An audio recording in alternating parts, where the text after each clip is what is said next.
Hello everyone, welcome to DCC YouTube channel, and here we are going to discuss the second problem of today's weekly contest.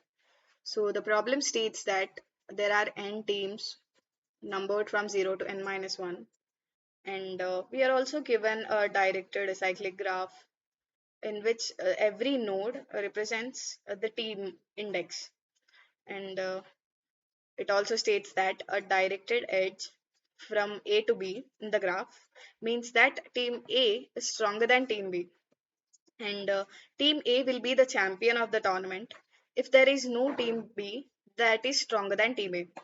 So let's look at this example. Here there is an directed edge from 0 to 1. That means team 0 is stronger than team 1. And there is also a directed edge from 1 to 2. That means team 1 is stronger than team 2. So transitively, team 0 will be stronger than team 2, right? So we just have to return the team that will be the champion of the tournament if there is a unique champion. So if there exists such kind of two or more champions, then we just have to return -1. Otherwise, we just have to return the the index of the node. So yeah, let's quickly look. So yeah. So for the simple technique to solve this problem is that we just have to maintain an array which stores the in degree of each and every node. So here, if we iterate through the edges, first there is a edge from 0 to 1. That means 1 in degree will be uh, increased by 1, and then the in degree of the 2 will be increased by 1.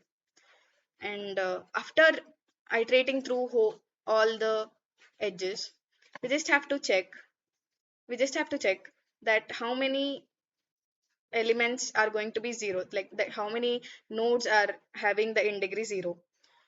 So let's look into the code of this.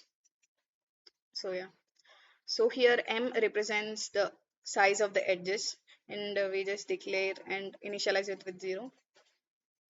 We now store the in degree of each and every node into a visited array, and then we iterate through all the edges in we iterate to all the nodes in the visited array and check if the in degree of that node is 0. Then we just store that index into the I and we just count plus plus. Or else if there are two such teams whose in degree is 0, then as stated in the question, we just have to return -1. And yeah, if the count will be is equals to 1, then return the index of the node. So yeah, thank you.